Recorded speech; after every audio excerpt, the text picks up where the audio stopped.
Good morning, and welcome back. Welcome back to Who Am I?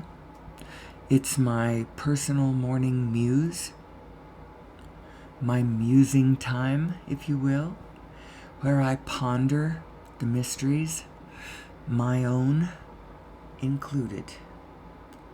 My own in the sense that the main topic of this discussion, and that's what it is that it's a discussion. It's a discussion amongst myself, but it is a discussion of our nature. Who are we? Where did we come from? Why are we here? What's the object of the exercise? How do you manifest what you want in this world? What's the meaning of absolutely everything? The subject matter couldn't be bigger. But you know what it really mostly boils down to, because we're going to talk about our biological or our biotechnological configuration. So both it's where the physicality and the mentality of it come together. Who am I? Who am I? How does it work? So I was just thinking about this. What you are is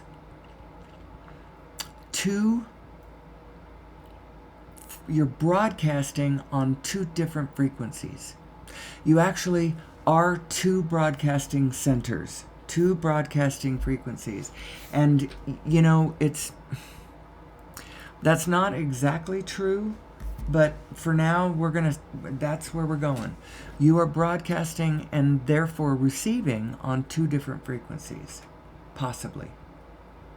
Now, the one frequency is the broader perspective you. It's the larger you.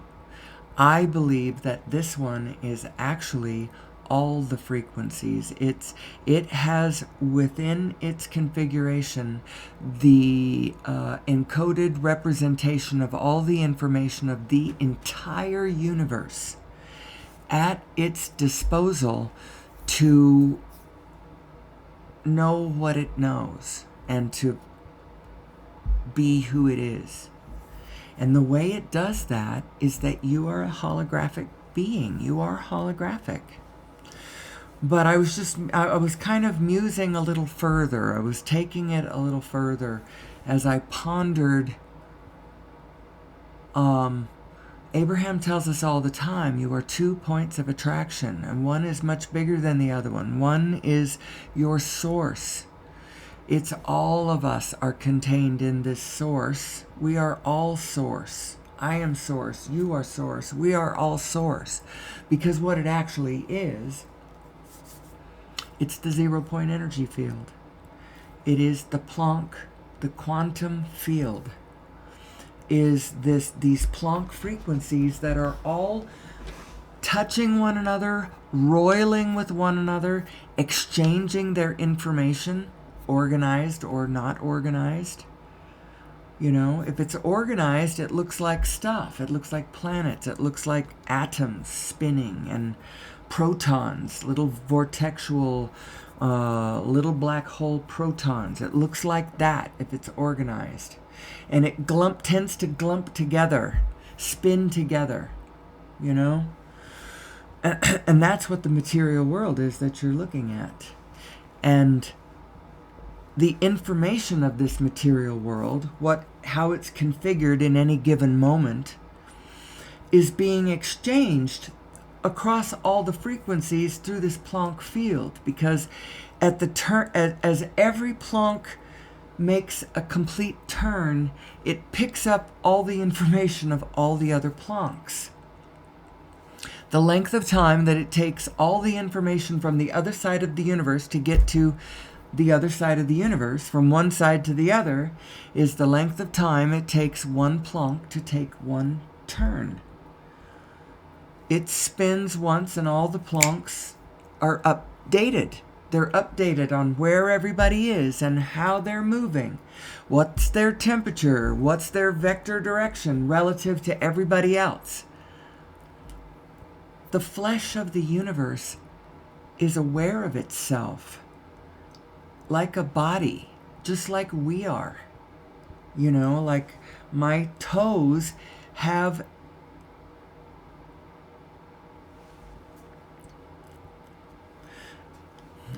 I don't know. It is a good analogy in there. I just haven't worked on it too much. The fact is that your body knows about itself. Now, actually, your body is in full contact with all of itself. It's churning and circulating for the most part energy. Where it doesn't circulate very well, that's where oh, isn't that so interesting? I have issues with my sight, my physical eyesight. And I know it means something. It's what drives me to see, maybe, Things are always working out for me. So in some manner, this affliction is working out for me. All I have to do is tell a different story and make something else work out for me. Make the return to vision work out for me even better than the loss of vision has been working out for me so far. There's something unconditional that my soul wants me to see. And that's why she feels that the path of least resistance for me to see what I really want to see is for in this moment for me not to see so well with my physical eyes. I can only figure that that's what it is. And so when I crack that code in my physical life, that's when the eyesight will clear. I don't know how to understand that any clearer than that, but I figure that in some way that's going to be how I get my eyesight back, is to tell the story differently. Anyway, it's all about energy. It's all about energy. It's all about spirits. That's where all the meaning is. As a people, we have decided to focus materially, to be very materially focused, to primarily believe that, well, we can believe it all we want, but whether or not how the materiality of it unfolds is the most important thing to you. The fact of the matter is how it materially unfolds is a secondary effect. And it's a secondary effect to the spirits that come first. How it unfolds is determined by the spirits that it rides on. So there isn't anything more important than your mode of being, your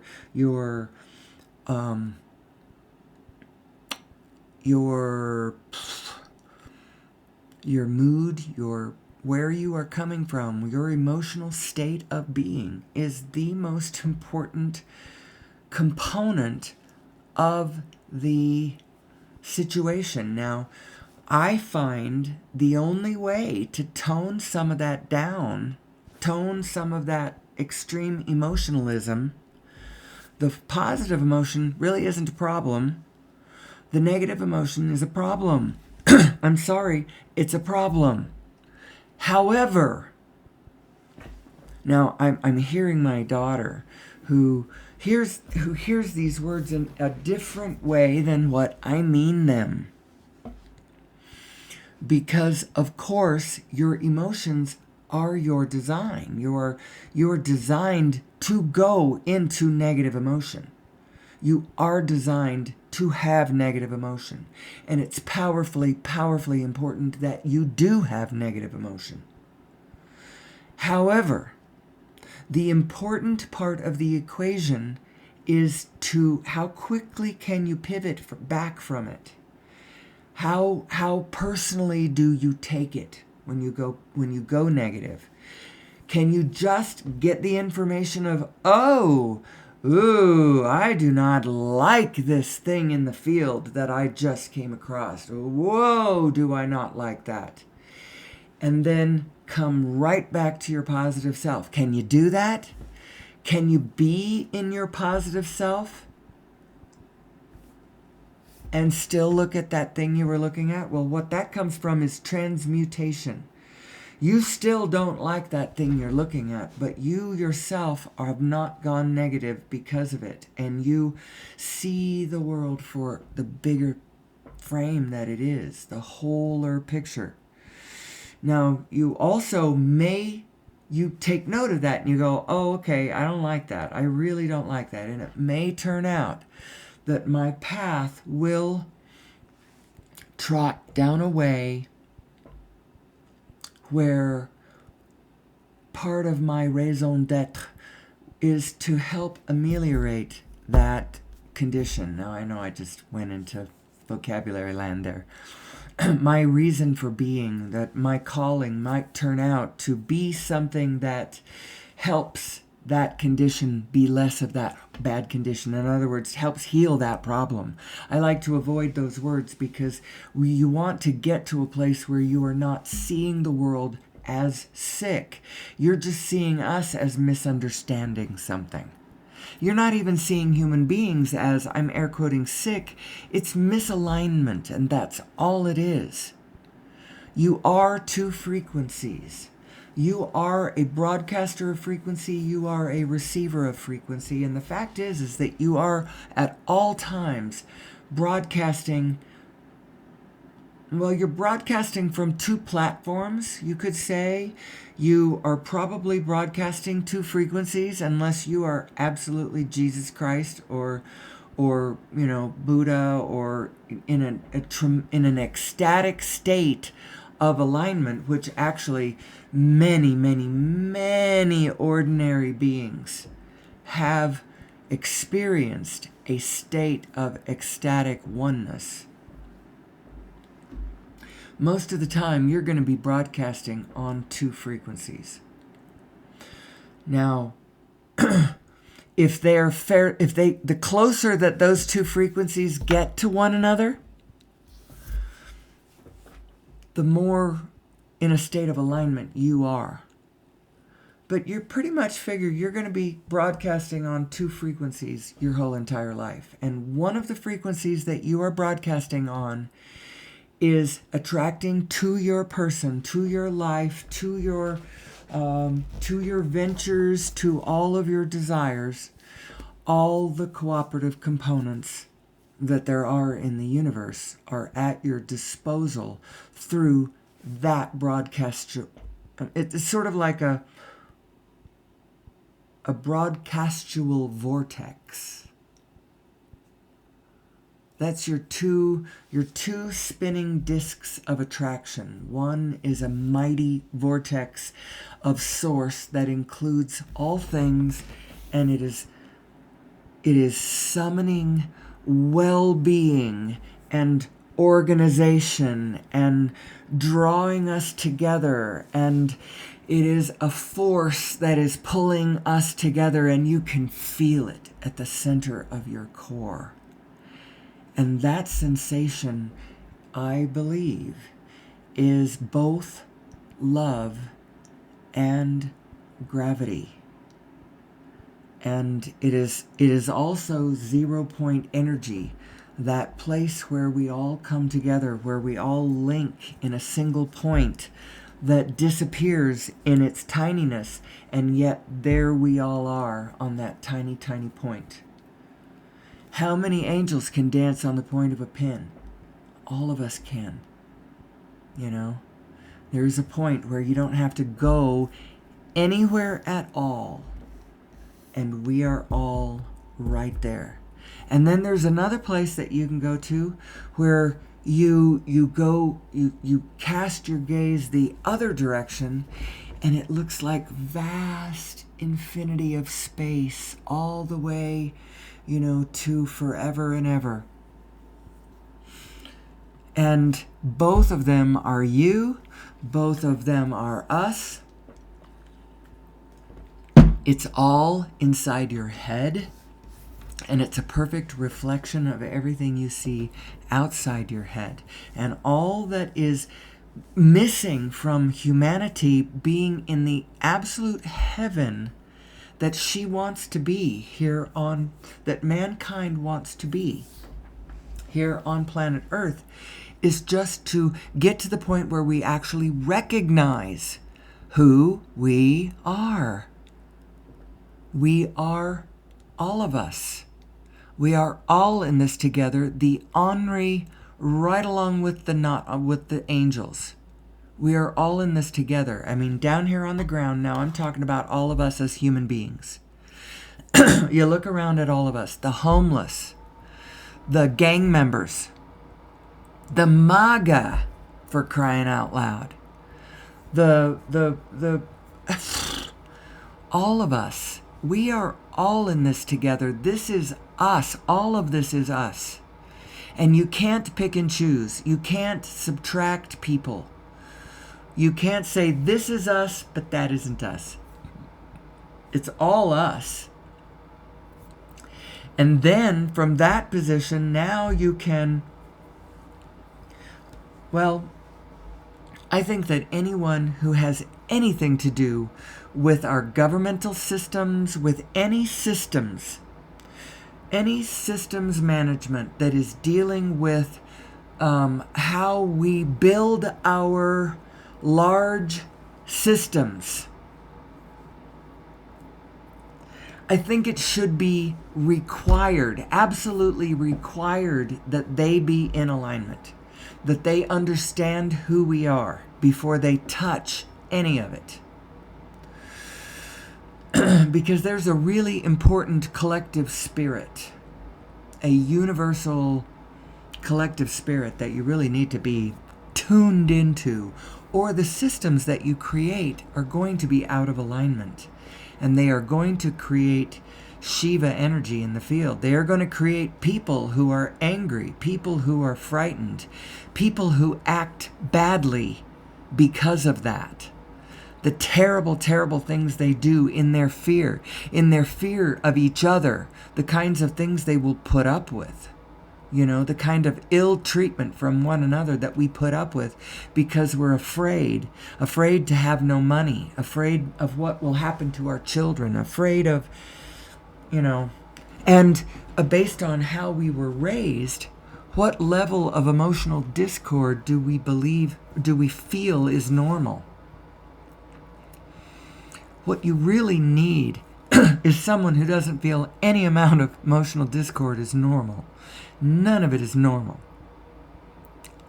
And yet, all of it's normal. That's what I've come to understand. None of it's normal, and yet all of it's normal. And that sounds like an oxymoron. It sounds like a paradox, but it's true. Blame yourself for none of it, but reach for the non-discord of alignment. You're looking for the emotions of anywhere from contentment on up to ecstatic joy. And all of the ones that fall in the negative category, on the one hand, it is you telling you're observing something in the field that you do not like. And that's true. You are not incorrect in that sense. You are also absolutely using your own equipment completely correctly. And if you are a person who feels really strong emotion, then what you're looking for is not to get rid of your negative emotion, but the art of the pivot. It's the art of the transmutation, art of the, oh, wow, I got that information. And it has told me a great deal. It has lighted up a really big set of information in my physical field right there. Oh boy, do I get that, because it came in on a negative wave. Boy, it hit me sharp. And sometimes when it comes in on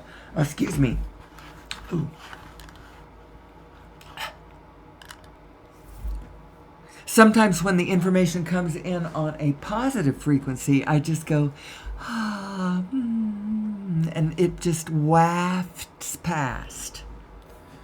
And so, and if all is well in the world, that's fine. Let it waft past.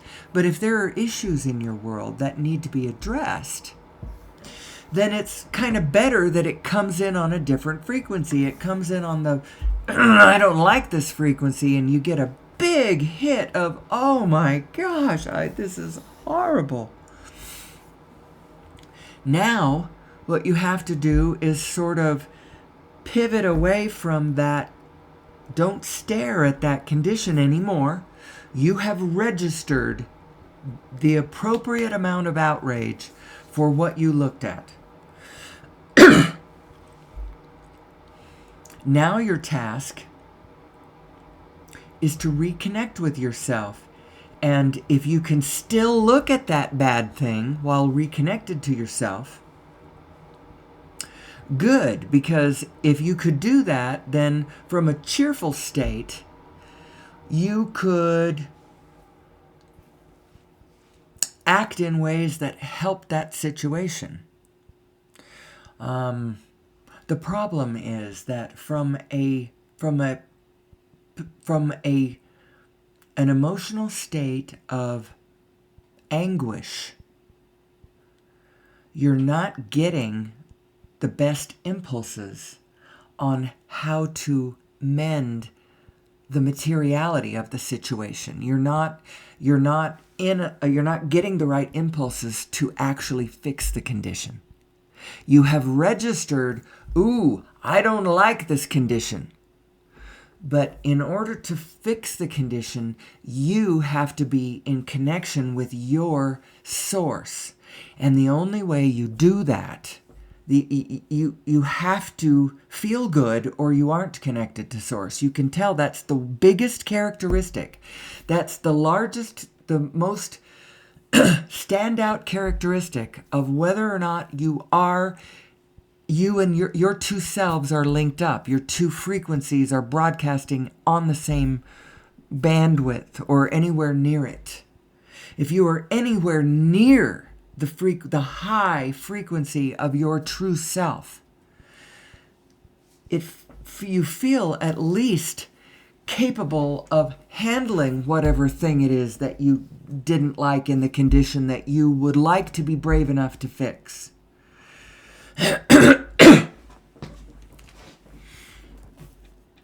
If you're anywhere near your source, you feel at least capable of,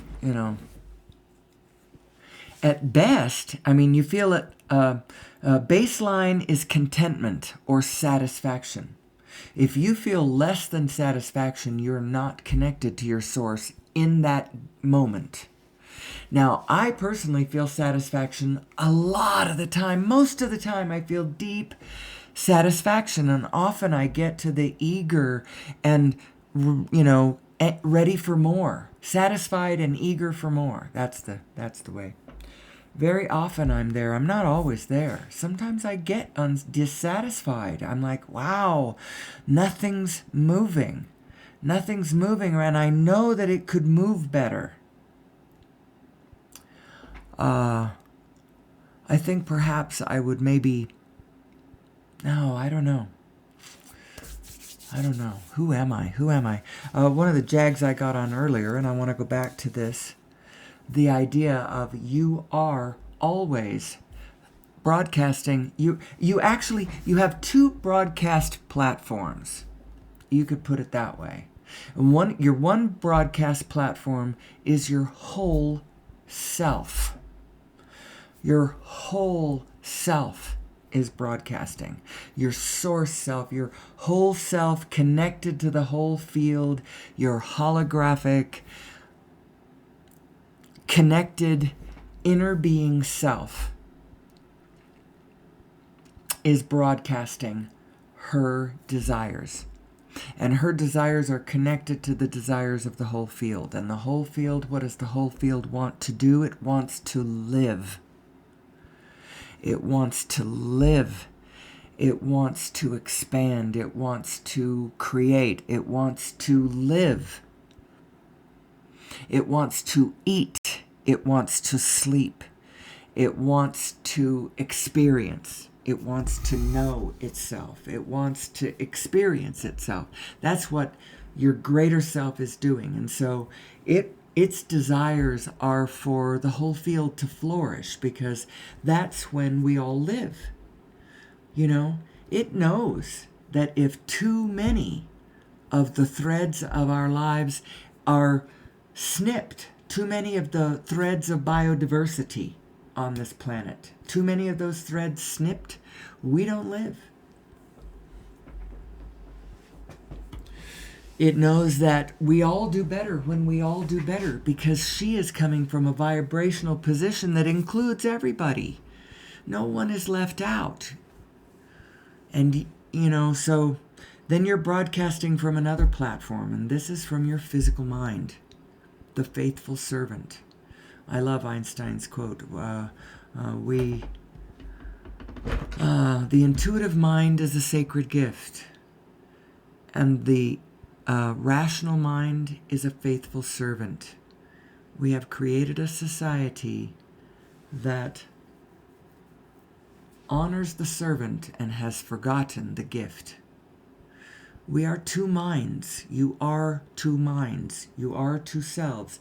And the one self you know about, and the other self you don't know about. And she's monkeying with you when you don't know about her, because you don't understand your own configuration, and you don't understand what it actually means when you go visualize the two selves that you are. Understand that you are these two selves. And when the one of you goes into small dark places, the reason it feels so bad is only because your inner being isn't looking at the same thing in the same way. Your inner being also wants love. Your inner being also wants peace. And so even though when she looks at your neighbor, your rioting neighbor who is, perhaps contributing to the discord in this world and not, being part of the peace, disturbing the peace, perhaps. None of my neighbors actually are. This is hypothetical. Just your neighbor in general. Perhaps it's your neighboring country is doing that. Is not being a good player on the world stage. What do you do about that? Well, I think that it will not stop short of us understanding who we are. All of us understanding who we are. All of us understanding even who the murderous tyrant actually is, and where in unconditionality he is correct about something, and how he's taking that thing that he's correct about in uncondition out into the world of conditions. And since we don't know who we are, we're not adding it all up together and not realizing where and how every single one of us is right. Every single one of us is right, even the very wrongest of the wrong. Where we are right is in unconditionality, and where we are wrong is, or vice versa. It all depends on how you're looking at it, because there's just one big thing that joins us all together, and we're all looking at it from different perspectives, and it's way, way, way, way, way bigger than most people are giving it any kind of credit for. It's like we're sharing kind of the same multiverse, but I am in my own universe. Where we come into contact is a multiverse that we all share. And this multiverse is kind of I don't know. I've just begun to explore how big this multiverse could possibly be. But it's all about frequencies, and what you want to do is you yourself get to decide which version of this universe you want to experience. Which one do you want to go in at? The one where we figure it out real early and completely bypass some of the darker places? Or do you want to experience the one where in the middle of the darkness, you absolutely get it and lead everybody to the light? Do you want to experience that one? You could.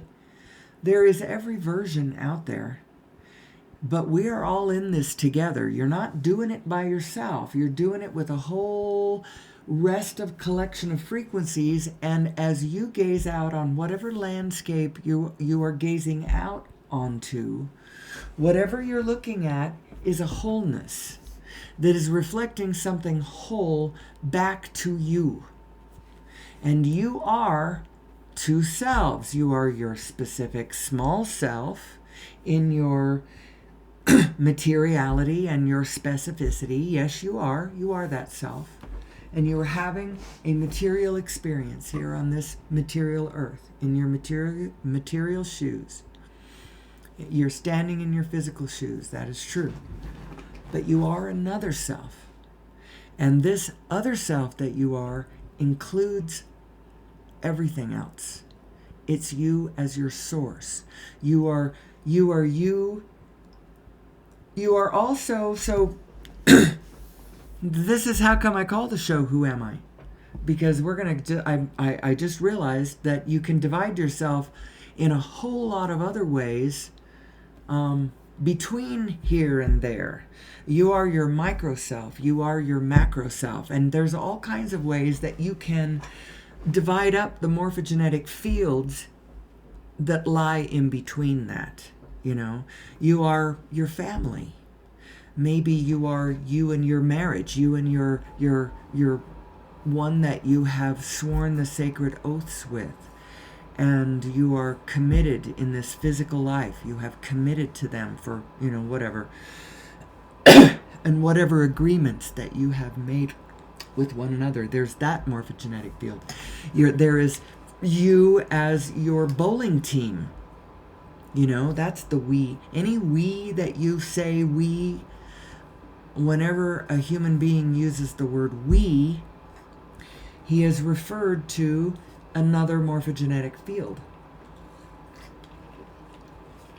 And so all of the I's, who am I, that you are all of those too. But they can be summed up as I am my micro self and my macro self. I am my conventional physical self made of meat. That is true. I am that person. I absolutely am that person, and I want to live the experience of that person. But even bigger than that person, I have a frequency within me that is me at a higher frequency. It's me from a broader platform, but it's not somebody else, it's me. And sometimes you can almost feel the gears of this great being if you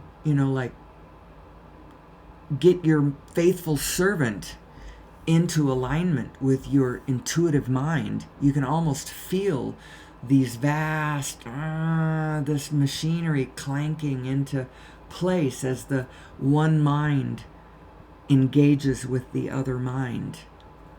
You don't know, your universal mind doesn't always have to be engaged. But if you're using your rational mind, if you're using your thinking mind, it really helps to be plugged into your source. Don't use your rational mind from a negative state of being. Your rational mind is not designed to work in the negative. It's your impulsive mind that's made to work from the negative. It's only supposed to be a reaction, a visceral reaction to something in the field that allows you to move away from it. Get away from the tiger that's chasing you, or that adrenaline is supposed to pump something into you physically so that you can escape whatever is threatening you in this moment. But it was never meant to be the mode that you engaged your rational mind and spun out the meaning of the universe.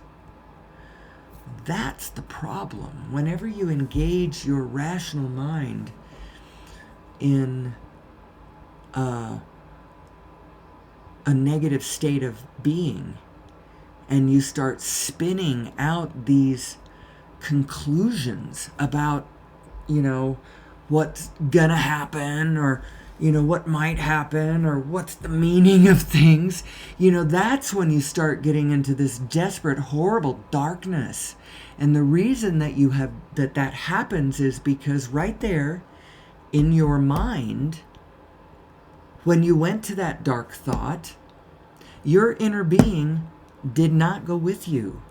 And so you went there all by yourself. And that's why you feel how dark that is, and how dangerous that is, and how threatening that is. And you feel so strongly that this path is going to lead to a terrible, terrible place. And it does. But you don't have to focus on it physically in any way. You just have to understand the nature of your configuration and know that your problem had nothing to do with the physical or with the physicality of that thing you just spun off on. What it had to do with is when you went in your mind, your rational mind started spinning out conclusions about the world, beliefs about this world from a negative place. This universe is nothing but love, but beauty. You are made of light. We are all connected.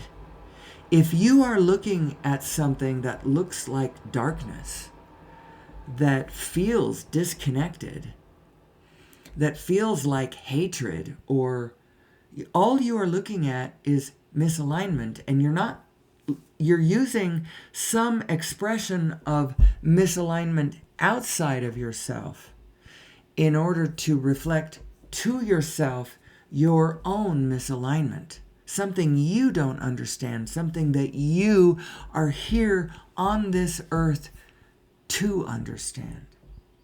Something that you're looking for, something that, because it's you. Who am I? Who am I? It all comes back to that. What is my design? What is the meaning of my life? Well, I think it all comes back to the dual design of us, the fact that you are this inner being. And basically, I spend a lot of my time talking one way or another about the nature of your inner being. And one of the really important reasons why, I'll tell you why, because your inner being gives you a place to step aside from the materiality of the world around you and rest. It's a place where it's you. You are that. And so you can rest over there in the arms of your inner being. Oh man, if you only identify with, so I talk about who am I, but what we're really talking about is, what are you identifying with? What do you identify with? If someone asked you, who are you? What would you say? I'm a lawyer. Well, you're identifying with a condition on the outside. Okay, I'm an American. Well, there's another condition. I'm a girl. And everything that you would say in this kind of, answer, I'm a woman, I'm such and such an age, I like this and that. Well, that's a little bit different. Now you're starting to say what you like. That's slightly different. That adds more than just, the one is just talking about you specifically. Now you're starting to pull in everything else around you. Actually, it's just such an interesting question. Who am I? You are a binary being. And the meaning of your emotions is that you are who you really are, who you always are.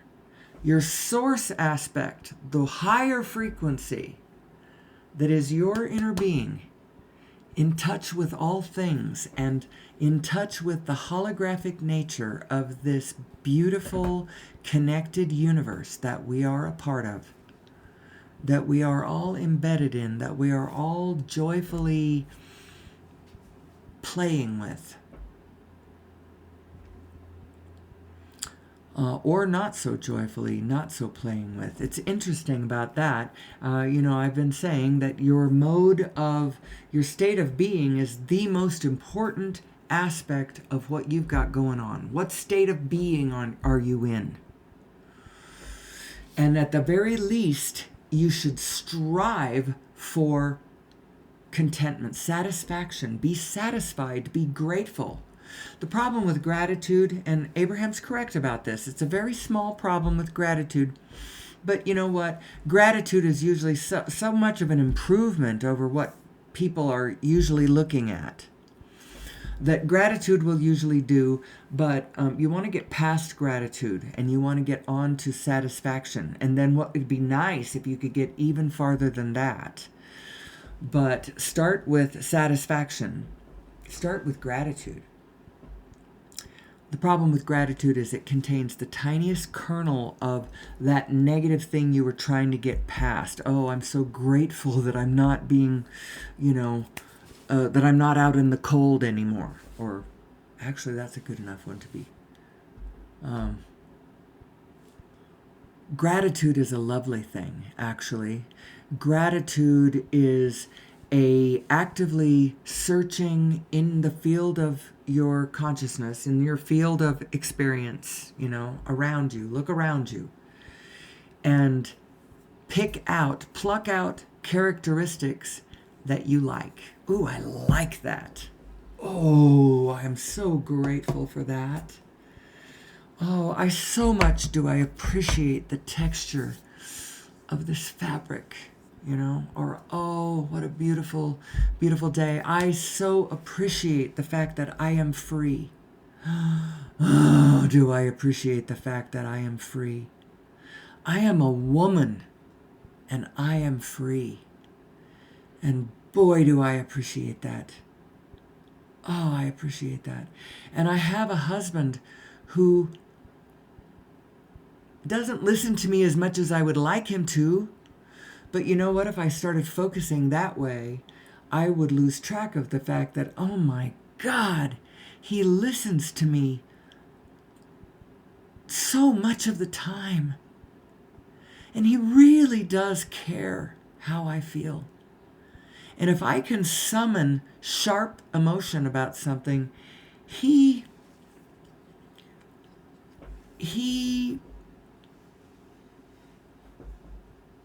appreciates that. Actually, if I come up with a really good step one moment and then pivot from it, he's very responsive about responding to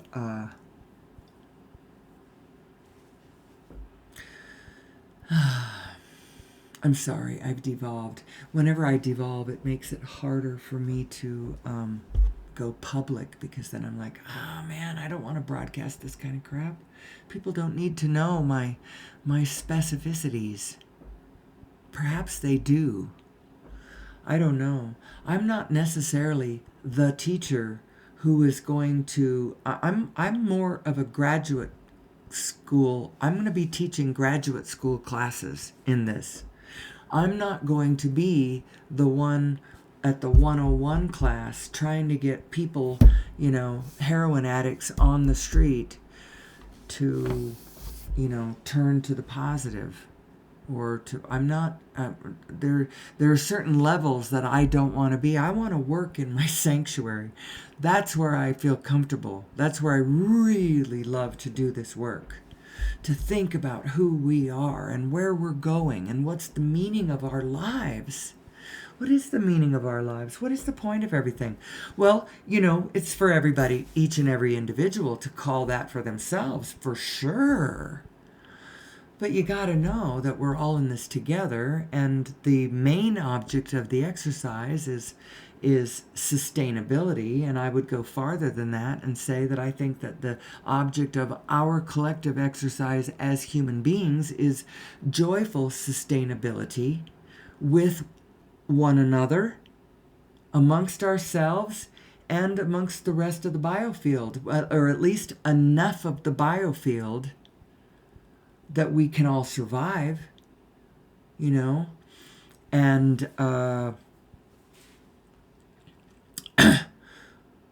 some of the magnificent creatures that have walked this earth, they are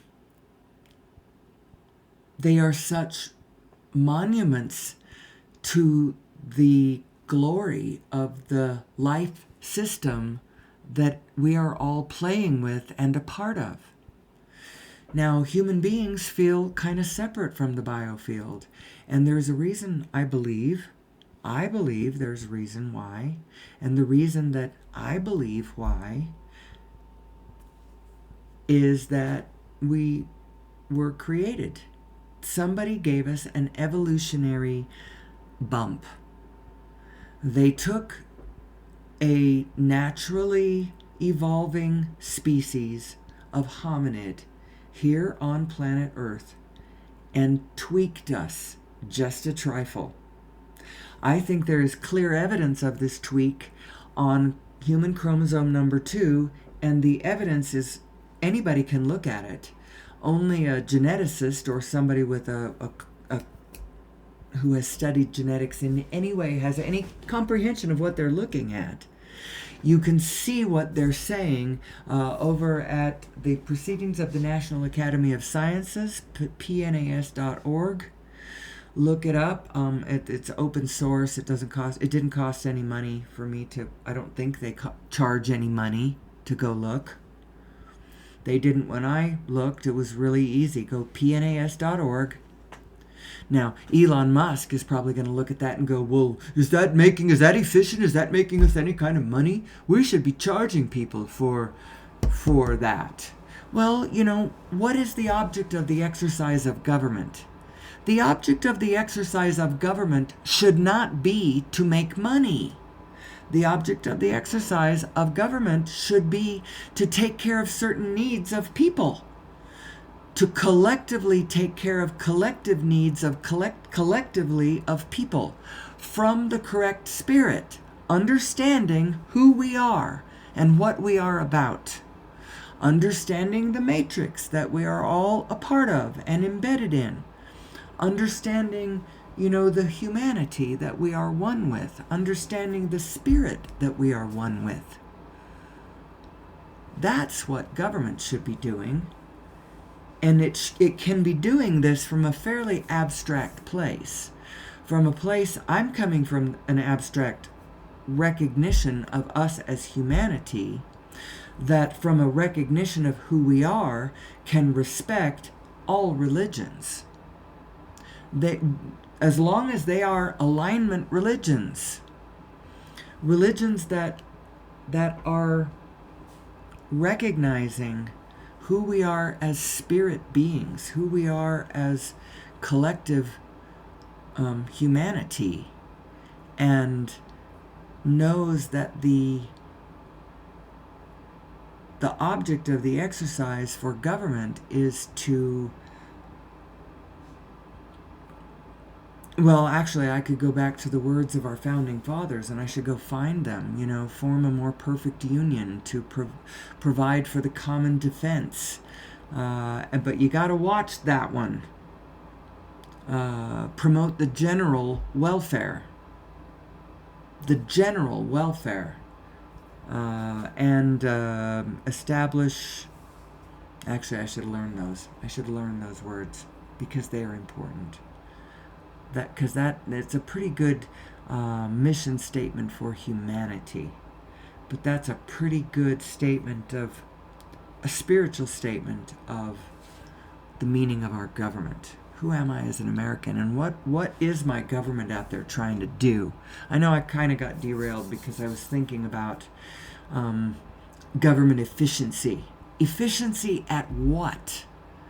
I think the discussion about what is the center of the intention of our government is really, really important. It's the object of the exercise. What's the object of the exercise?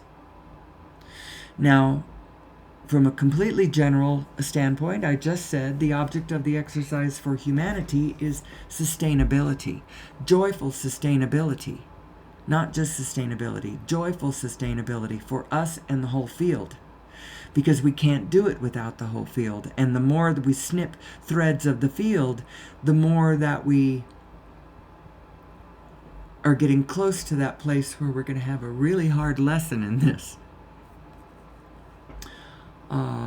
But I don't think it need go that far. It's going to need to go that far for some people because they are so bass-ackward turned around that they need to go all the way to the darkness before they're going to see the light. But I don't think we have to let it go that far. We could nip it in the bud. We could get out ahead of it right now. We could understand who we are. Who am I?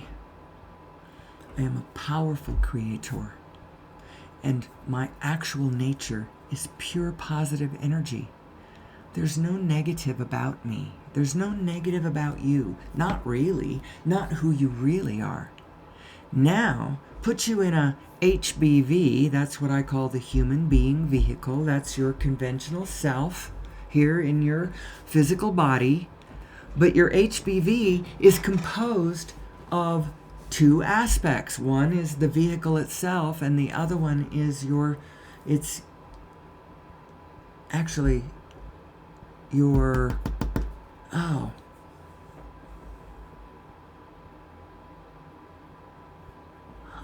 going to have to go back and look at exactly how I defined all the parts of the human being vehicle.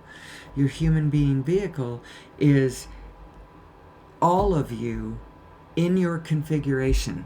Your source self coming through you, and then you have a neutral line that goes all the way up and all the way down. The neutral line that is just a matter-of-fact eyes that is just seeing what's happening. And then you have a positive voice on one side, you have a negative voice on the other side.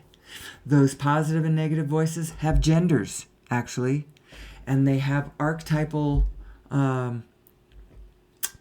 analogous representations. You know, the critical father and the whore of Babylon, you know, the deceiver, the father of lies, and the, you know, whatever. There's ways to describe the negative side of that voice.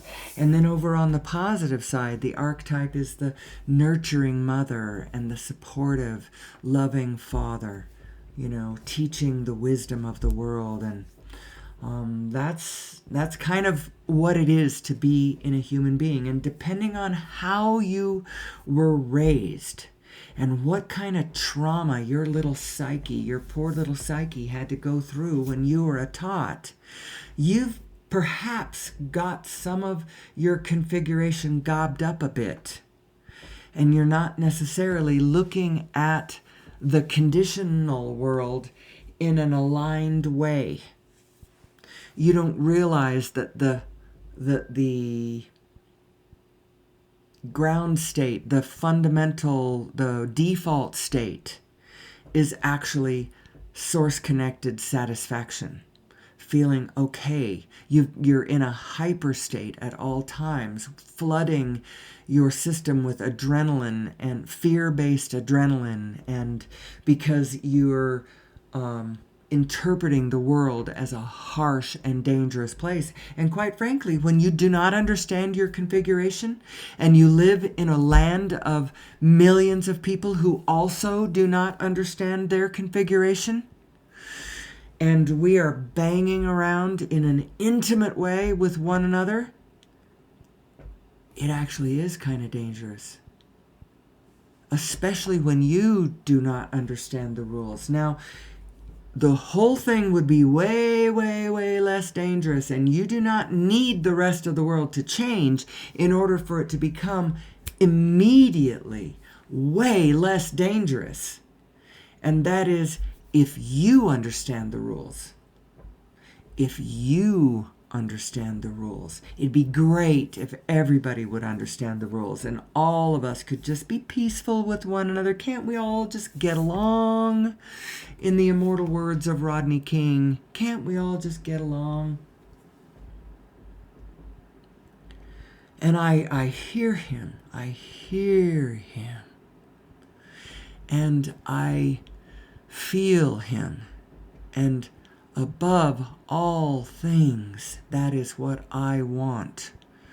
As human beings, can't we all just get along? We need to understand that in a very foundational, very fundamental, extremely, extremely, extremely important and profound way, every single one of us is right. Your neighbor is your unknown self made visible. And we need to understand ourselves, who we are, and soothe and heal one another.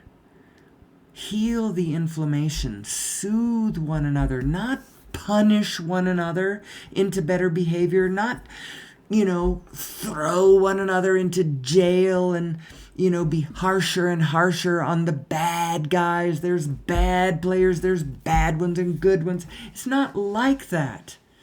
We are all good.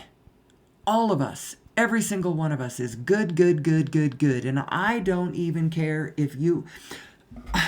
I don't care. Trump is good. Putin is good. Kim Jong-un is good. All of the everybody's good. Hitler was good. Oh my God, I can't believe I'm saying all of this. Because in a conditional way, of course, they're awful. They're awful. But the only reason they're awful is because they're out of alignment and they don't understand their own configuration. And they don't understand that it is not an us versus them game. It is not a win-lose paradigm. It's not a zero-sum game. It is an expanding pie. And we are all spirits of God. All of us. We are all in this together, and there is only one of us here. And when you can learn to identify that way, learn to identify from that direction, and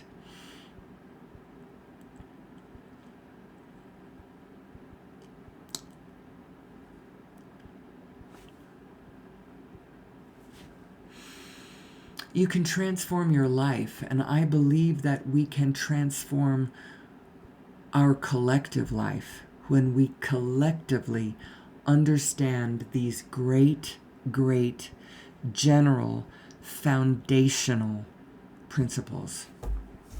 The universe is such an amazing place, and we are such amazing creatures in it. We are the playful otters of the universe. And when you get into your playful state, now the universe becomes like clay that you can just play with. And when you get into your fearful state, it becomes harsh and like cold ice and steel that won't move and is so unfriendly and harsh and painful. It's your state of being, it's your state of mind that is the only difference in all of that. And you have utter control over that. And I think you gain control over it by consciously taking ownership of who you are, what your biotechnological design is. You are designed to be a physical self that was being guided by a higher frequency overview self that is actually a higher frequency overview self that is directing all of us. And all of the animal kingdom can hear this voice, can hear this frequency. It's a frequency of deep, profound, connected, loving peace. They can all hear it, and you don't hear it with your ears, you hear it with your mind's eye, your heart, your solar plexus, your whole being. And the only way that you really can hear it is shut your damn rational mind, especially if it is going about negative shit. Turn it off. Quit thinking. Most people's thinking mind thunks them down into a way lower frequency. And that's why meditation is such a good process. You just turn your thinking mind off and your frequency raises, and you immediately get better impulses for what to do next, just automatically. You get into a habit of doing this, and now there's kind of muscle memory involved as you sort of start defaulting to that positive, contented state. Realizing, and then as you track longer and longer and your physical mind, the faithful servant, gets a toehold in there and starts thinking thoughts in a positive state of mind, then you start going, whoa, wait a minute. Okay, I get it. Or at least that's what happened to me. I believe that universal consciousness is a place that we are all invited to be. You're in and out of there all the time.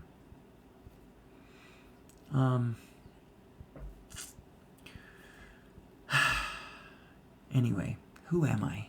Who am I indeed? And how does my realization of who I am, how does it improve my life? How do I navigate my starship through the inner universes of light and experience? How do I follow my heart to what my whole self knows that both of us want? There is common ground between you and your inner being, and that's what you're looking for. You're looking for the Venn diagram between you and your inner being. I'm interested in all of these things. What are you interested in, inner being? Now, you may be interested in darkness, and that's okay, because you can be interested in darkness playfully. And you can do it in a way that illuminates the darkness for others and causes it to be not so dark for them anymore. Don't judge yourself. Whatever you are called to, whatever you are pulled towards, there's a reason for it. There's a good, real reason for it. Don't should all over yourself. Relax. Allow yourself to be the amazing being that God has made you to be. Quit judging yourself. You are perfect just the way you are. But understand what your positive and negative emotions are. They are information. They are different forms of information. You're not wrong about the thing you're feeling negative about. Not wrong at all. You're looking at that and you go, oh man, I don't like that. But know how your apparatus works. What you look at, what you focus on, and the state of being that you are in as you focus is the most important aspect of it. All of that is determining what direction your light being is flying. Into the darkness or into the light. And it's up to you. It has only to do with your alignment with your own inner being.